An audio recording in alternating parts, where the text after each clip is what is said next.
Yo, yo, yo, yo, yo. Back at it. And no intro really needed. I gave all that in the first part of the section of this episode or whatever. I let y'all know it's gonna be cut up in pieces. So we're just gonna go ahead and straight jump into it. Jump straight right into it. Either way. I don't know. Grammar. But and I already told y'all this episode or this part of the episode is going to be about all about rankings. And I told y'all this is something that I'm going to do on a weekly basis is give my rankings, the reason why I have them ranked like that, give a few honorable mentions, and at the very end of the episode I'm going to talk about a few things upcoming this week in preview for week 4 of college football and some of the matchups we're going to see and what we should be looking out for. So welcome back to At the Helm with Justin Helms, and let's get to it. Number one, my first four didn't change. If you remember my first four from last week, it didn't change. It's UGA number 1, Ohio State number 2, Bama is 3, 4 is Michigan. I know a lot of people are kind of arguing back and forth on whether Bama should be 2 or 3. And I think the biggest reason is just due to the fact that Bama started off this season as 1 or 2, so it's like it's weird for them to see Bama drop twice from just one loss. But I the eye test, like watch Ohio State, watch Georgia, and then watch Bama. Bama isn't handling teams the way Ohio State and Georgia are. They go out and they just demolish a team. It doesn't look close. It doesn't look close when you watch it on the eye test. The score isn't close. Like there's just really no hope for the teams that have been playing them. And I can't say the same for Bama. There was no hope for ULM, of course. It was 63-7, but if you watch that game, ULM was able to drive a little bit more than a Bama fan in me would like to be comfortable with how they were able to run the ball and the certain passes they were getting off against our DBs and stuff like that. So right now, Bama's going to stay at number 3. Not really going to go into the reasons with UGA number 1 and Ohio State 2. We already know why. I just gave that. 4, I'm going to give that to Michigan still. That was I told y'all it's the same as last week. Michigan hasn't shown me anything to take them out of that spot so far this season. They have gone out and put up 50 in all 3 of their games, and then the most points they've allowed is 10. So they've allowed 17 points this season and given like over 160. So it's really hard to not put them in that conversation. I will say that UConn, Colorado State, and Hawaii are not the 3 teams you look at and be like, oh, this team is like amazing. So that's why I have them at 4, because I do feel like Ohio State, they went out and beat Notre Dame. UGA, they went out and beat Oregon, who was ranked at the time, and they still are ranked. I think, like I said, I think Oregon looked worse in that game due to the fact that they were playing UGA. I think Ohio State went out and played a really good game against Notre Dame that was closer than I think was more out of hand than I think the score showed. Sorry. And Alabama went out and beat Texas, who looks like they might be better this season as well. Michigan just hasn't had a win like that against any type of opponent that's even ranked or, for lack of a better term, respectable, honestly. Like I don't know. Like I don't see those teams really challenging anybody. But I can't deny the fact that Michigan has gone out there and handled business, and they were there last year and they looked this good last year as well. Took a while for Harbaugh to get it right, but right before, I think if he had one more bad season last year, he would have been gone, and he found out what he needed to do. JJ McCarthy is their starting quarterback. He's gone out there. He's playing really well so far. I think when I checked his numbers, still throwing something like 80%, which is crazy.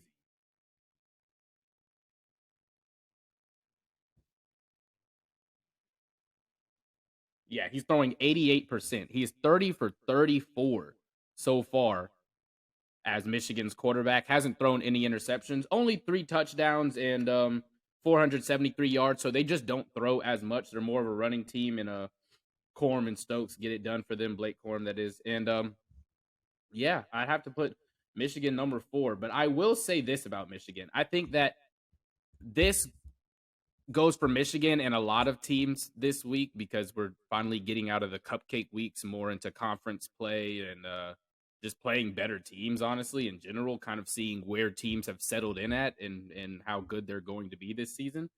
And Michigan, I think they play their best team. So they will play their best team that they have faced so far this weekend in Maryland with Talia Tungavailoa and then Mike Loxley, two Bama products, Bama slash Maryland products now. But yeah, this will be the best team they played so far. Talia looks good. He has had a few mistakes here and there, and I think those are things that he can't have against a team like Michigan if he's going to have the chance to win in Maryland, come out with a win, or at least make that game closer than I think what Michigan would like, make Michigan a little bit uncomfortable because I think Michigan, the best part of their team is defense, and their offense is good. And I just gave you the numbers of JJ McCarthy, but I think if you put him under a little bit more pressure and cause him to get uncomfortable, move out of the pocket, do some things that aren't as scripted, I I believe that he will struggle more and maybe even make a mistake by throwing a pick or throwing an interception or something like that. So Maryland could capitalize off of that. Do I see Maryland winning this game against Michigan? No. But do I see it being a lot closer than the rest of Michigan's games have been this season? Yes. And also that running back they have over there with the Terrapins, Hemby, he looks like he's been great so far this season. I think he's had over 150 yards in 2 out of their 3 games already.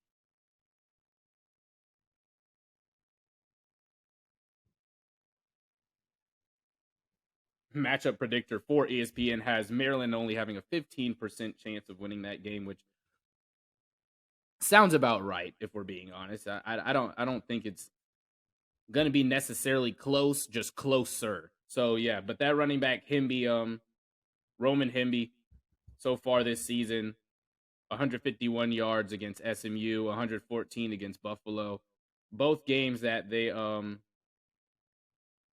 were able to win a little bit closer than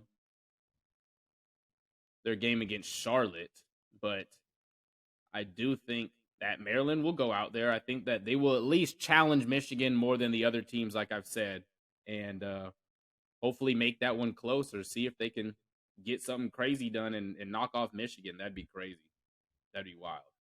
But I think what it's going to take for Maryland is just you can't make any mistakes at the quarterback position in Talia, and then on top of that, defensively, they have to figure out a way to stop the run of Corum, McCarthy, and Stokes. So moving on to the more interesting parts of the rankings, because top 4 never changed.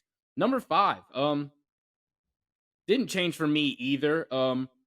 Where we see our first changes is starting at 6, but number 5, I'm gonna go ahead and put Oklahoma. That defense does look better with Brett Venables. I've said that multiple times, but like every week they go out and I watch them and I see the differences that have been made in that defense, and even in recruiting, getting a little bit better players just off rip due to Brett Venables' reputation of what he was able to do with the Clemson defense over the 5-6 year period of them being Clemson.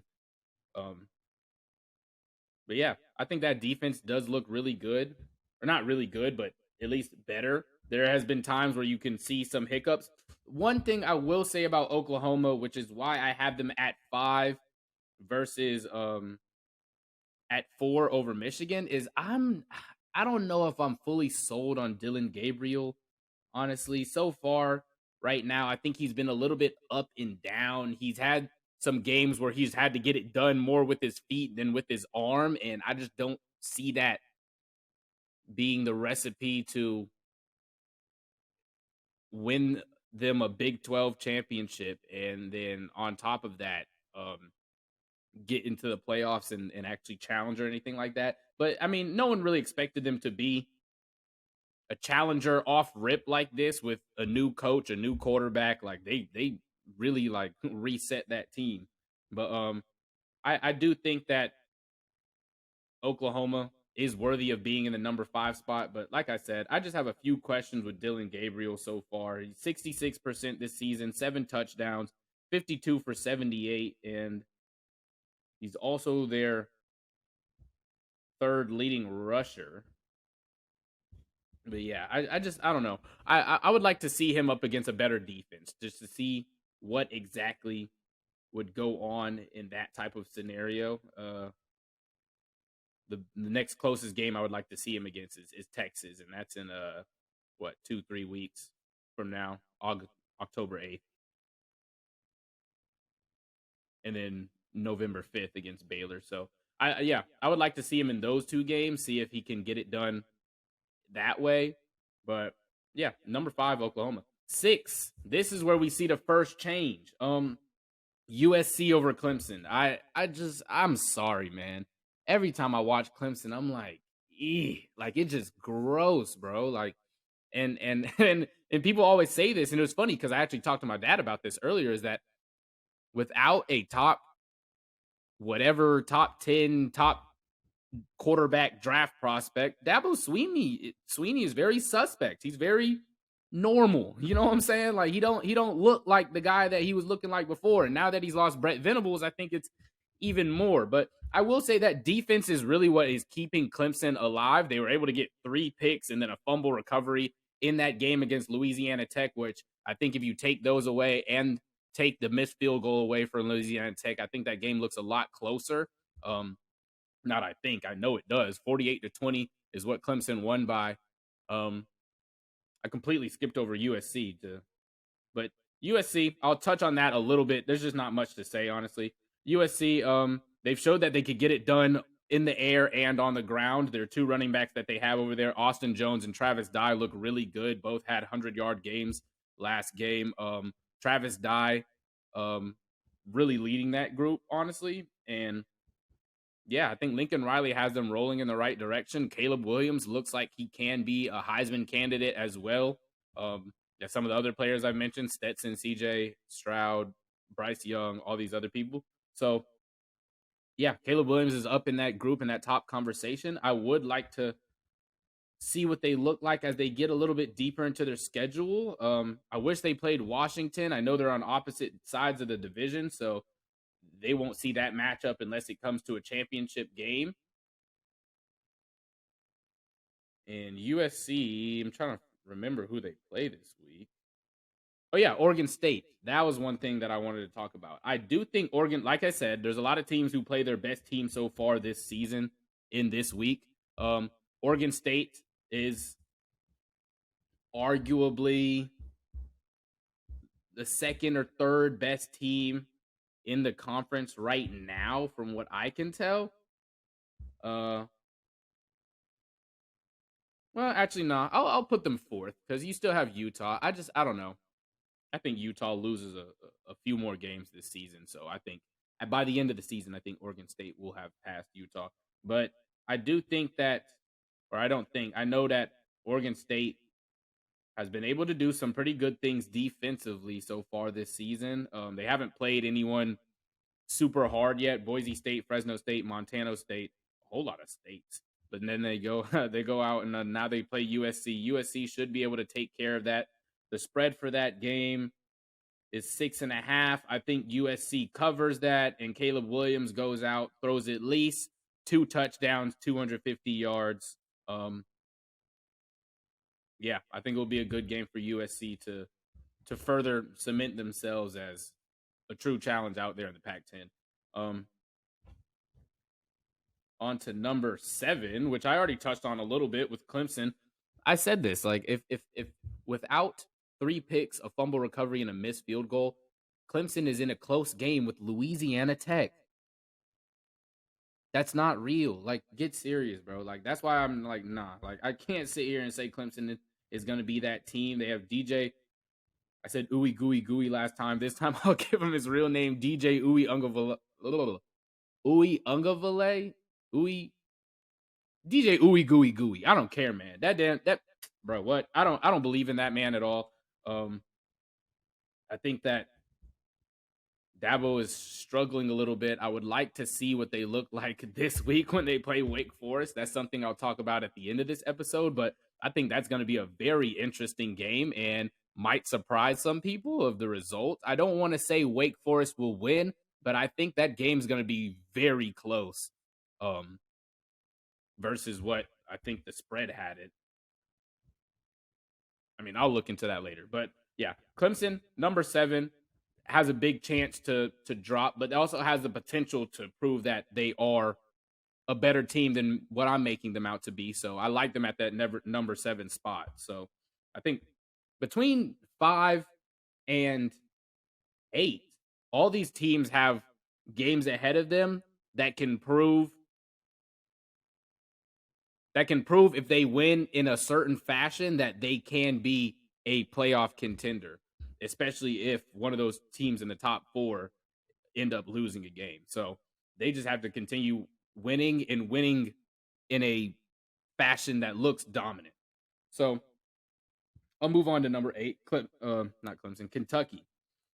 I'm a little skeptical of them, but I would like to see them in 2 weeks versus Ole Miss, a little bit better offense than they've played at all this season. The best offense, I guess you could say they've played, is Florida, and that was just like, go watch the game. Like, Anthony Richardson so far has disproved every single theory of him being this great top quarterback in college football this season since week 1. Like, he went out last game, threw a couple more picks, 112 yards, not looking good. But I will say that Kentucky, they will have their toughest challenge in 2 weeks against Ole Miss. I think Lane Kiffin in that offense, they finally found their quarterback. I'm forgetting his name right now.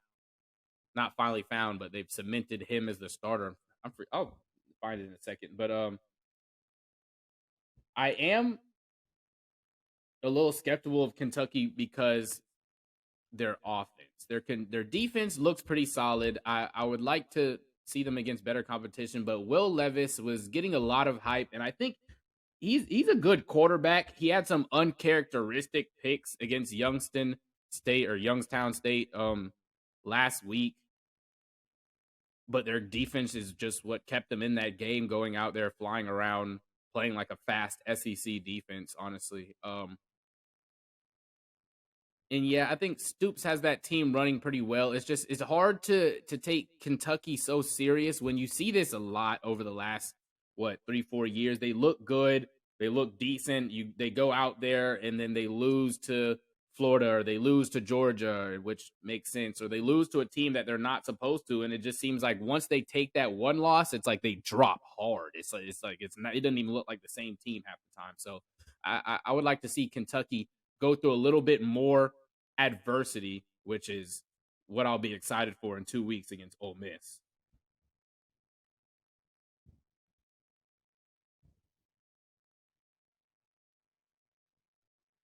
Let me get my notes straight.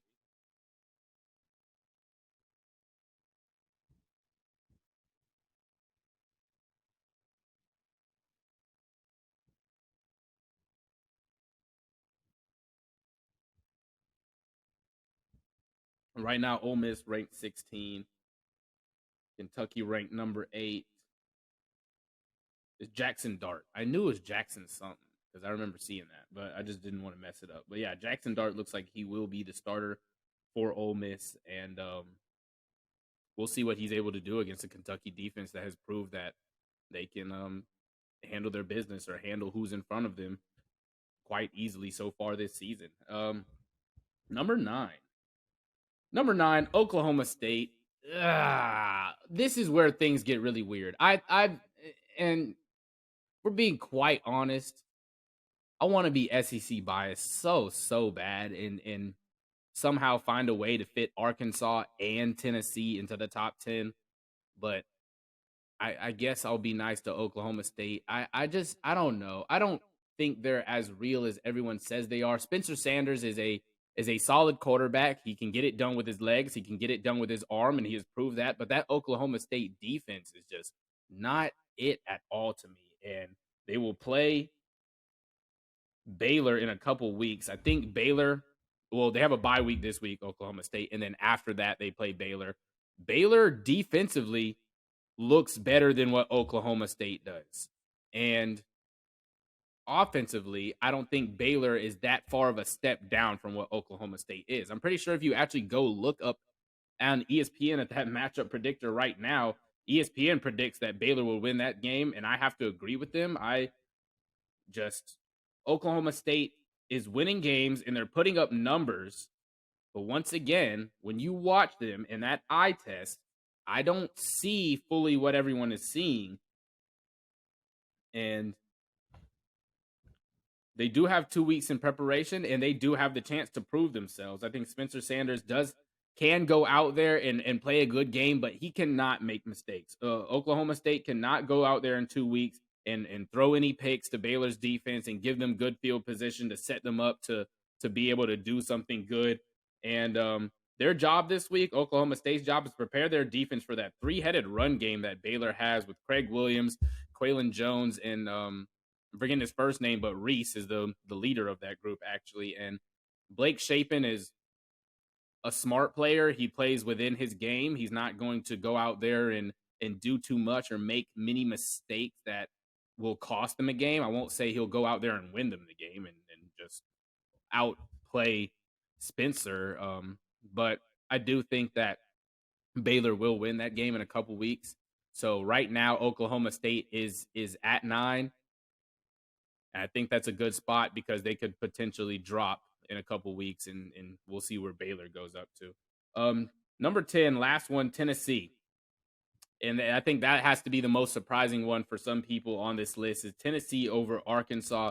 When I watch Arkansas's defense is atrocious. Arkansas's defense can't stop a leaky faucet. Arkansas's defense is like there's just no type of like uniformity to it. There's holes in their defensive backfield. They let guys run straight up the middle on them around the edge. I think their speed is just not fully there in terms of having an SEC defense, but their offense is great. Their offense, KJ Jefferson and that running back, I'm forgetting his name.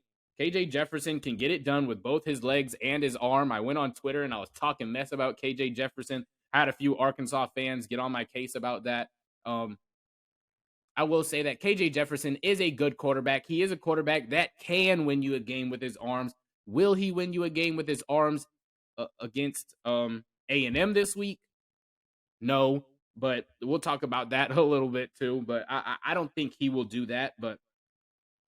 And that's the reason why I have Tennessee over Arkansas right now. So far, Arkansas has given up 27 points to Missouri State, 30 to South Carolina, and 24 to Cincinnati.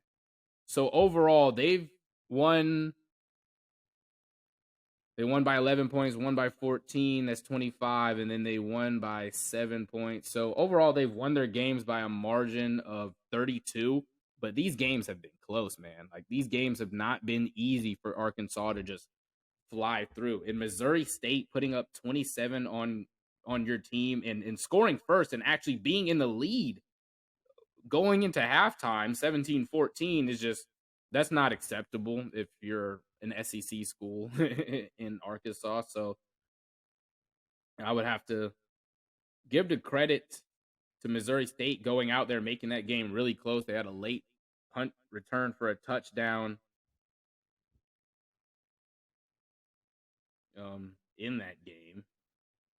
And Arkansas had to come back, and KJ Jefferson was able to get it done. Like I said, I do trust KJ Jefferson he can win you games. Do I think he will always be able to do that? I'm not quite sure. A guy who I can kind of compare KJ Jefferson to when he was in college is Dak Prescott. And Dak Prescott has far exceeded expectations, which is insane because at Mississippi State, he was about the same. He could get it done with his legs. He ran a decent amount. He wasn't just a running quarterback. And then passing wise, he wasn't anything to sleep on either. You couldn't just ignore him passing wise. He could deliver the ball to his receivers. He knew how to read a defense. He knew how to go through his progressions. He just wasn't elite. And I'll say the same thing about KJ Jefferson. He's not elite, but he gets things done.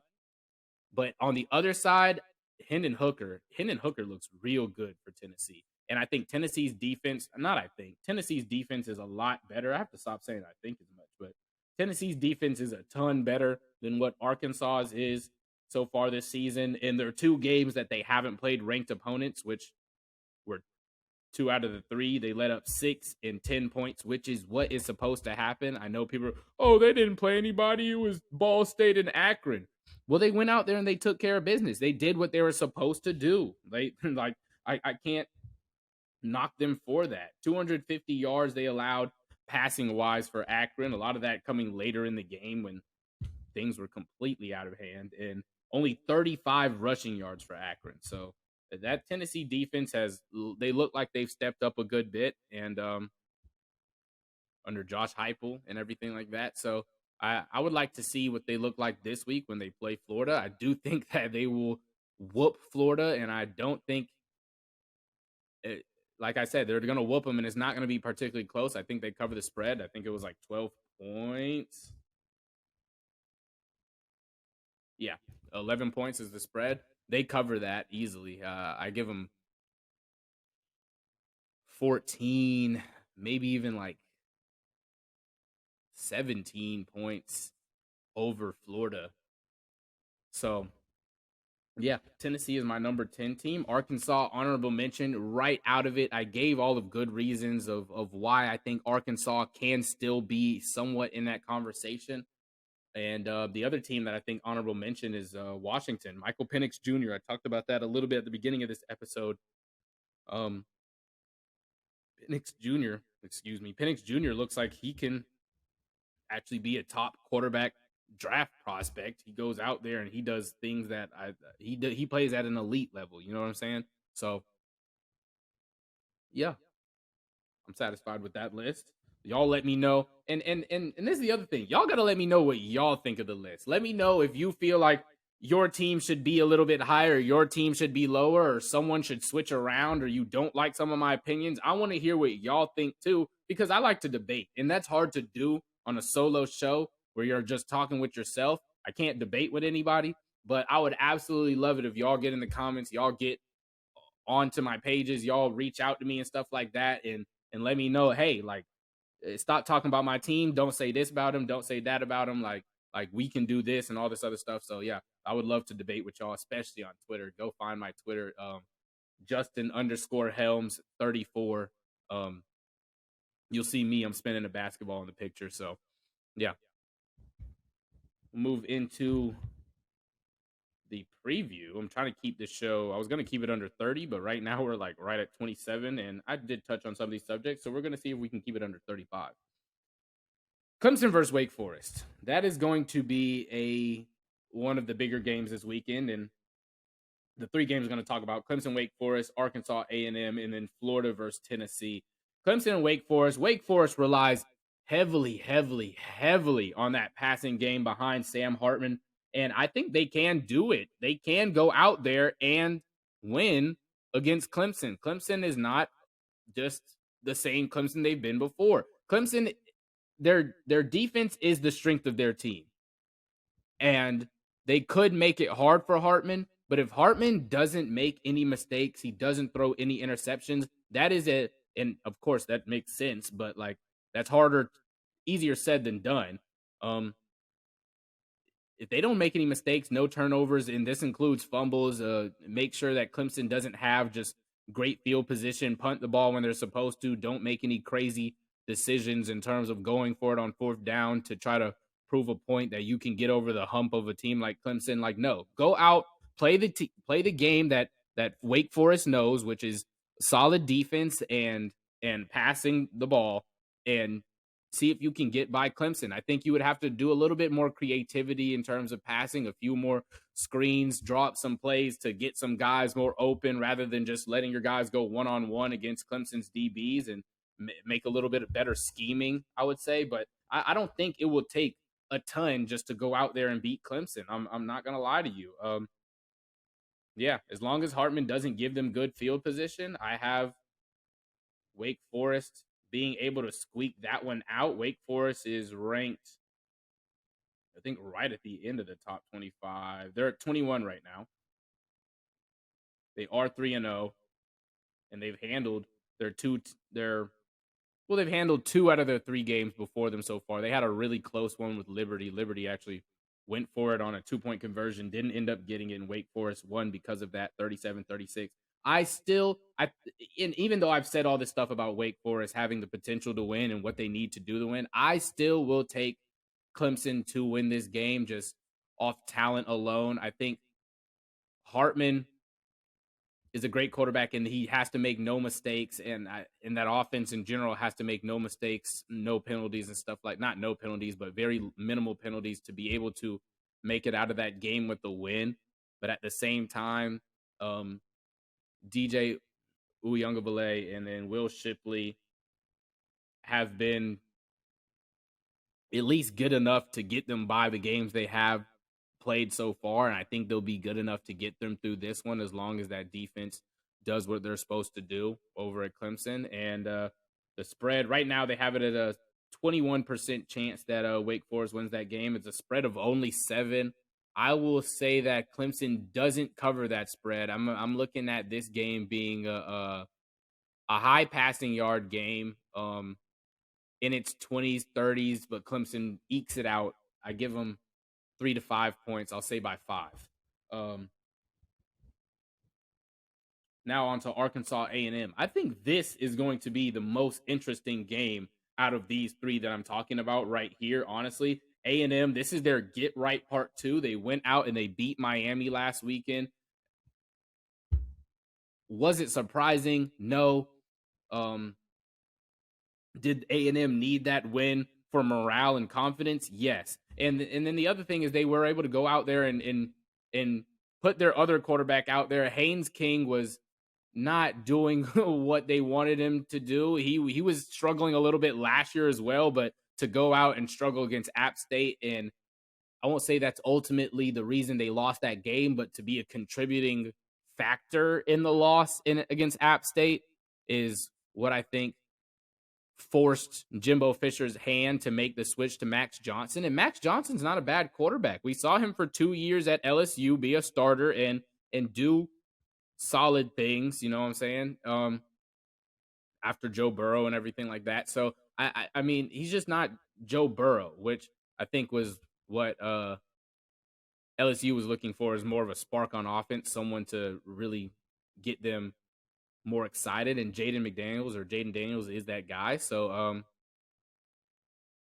yeah, Max Johnson made that transfer. He's over at A&M, and he's once again another guy who's going to play within the system. He's not going to go out there and do too much, and he might not win you the game, like I said, but he's not going to go out there and lose you that game also. So I think that Mac Johnson can definitely get that done against Arkansas. I've already said this. I don't believe in Arkansas's defense at all. And then the running game for A&M has been pretty good so far this season as well. So as long as they're able to go out there and see what the other teams did against Arkansas and Missouri State and Cincinnati and South Carolina that got them points, that allowed those teams to score points on Arkansas, if A&M is able to implement that into their system, I think they will easily take care of Arkansas, just due to the fact that, once again, Arkansas has no defense, and A&M's defense is a little bit better than the Razorbacks right now.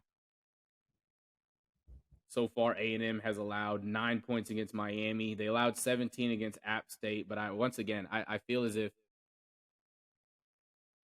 Max Johnson started that game, or A&M was a little more creative on offense, they would have been able to get that win against App State. So yeah, if I'm choosing who wins this game, I'm gonna say A&M. Arkansas has a tough schedule ahead of them. They play A&M. They play Alabama in the next few weeks as well. They really have the chance to prove that they're a top team in the SEC West, but right now I'd put them in that range of, they might be around where Ole Miss is at. So yeah, A&M make this a defensive game. They can get that win out. 57% chance right now. The ESPN match predictor is giving is giving A&M, and it's only a 2.5 point spread. I will say that A&M covers that spread. Actually, no, I won't say A&M covers that spread, but I do think they win this game by forcing it to be defensive. If this is a runaway game and it becomes a track meet, Arkansas wins. Low scoring game, A&M wins, and I trust A&M to get that done. Put quite simply. Last team I wanted to talk about until I say goodbye. We're hitting right at the 35-minute mark right now, too. Florida versus Tennessee, and I'm going to keep this so simple and short. Tennessee's going to go out there and whoop them. Like, they're going to beat the crap out of Florida. Like, I'm not lying to you. Like, I'm so dead serious, bro. Like, it's not going to be good looking. Florida's defense is not that good. Florida on offense is struggling to find their identity. They thought their identity would be behind Anthony Richardson. He has gone out and proven everything but that they need to figure out what they're doing if they're going to start throwing dink and dunk short passes, or if they're going to reel back that offensive playbook, or the freedom that Anthony Richardson has in that offensive system. And then they need to give the ball to their running backs a little bit more. Trevor Etienne, and I'm forgetting the other running back's name, but they've gone out there and they've done pretty solid things. And if you make this just a three-headed running game for Florida, I think they will be a lot more successful versus trying to force Anthony Richardson to be something he's not right now, honestly. So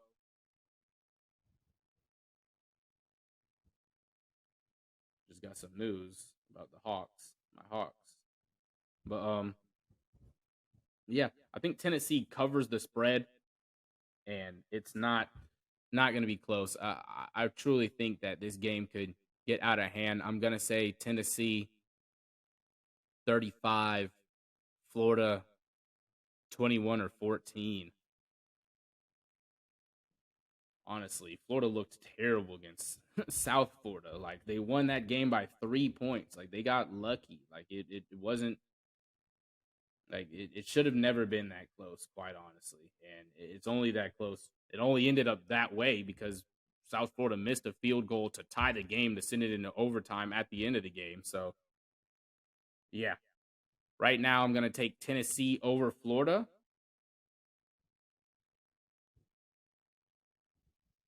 And by at least 14. But okay. That wraps it up for this episode for At the Helm. Remember, the name is changed. It is At the Helm with Justin Helms. Tune in next time. I'm not sure when the next episode. Well, I know for a fact next week we'll have an episode on the college football ranking. But I do also want to start talking some more NFL stuff and get into the fantasy football. I talked about that last time. I'm going to see if I have the time. Excuse me. Going to see if I have the time to produce a fantasy football episode sometime this week. I am off on the 22nd, so we'll see if I'm able to film one and push it out then. And deuce. Keep tuning in.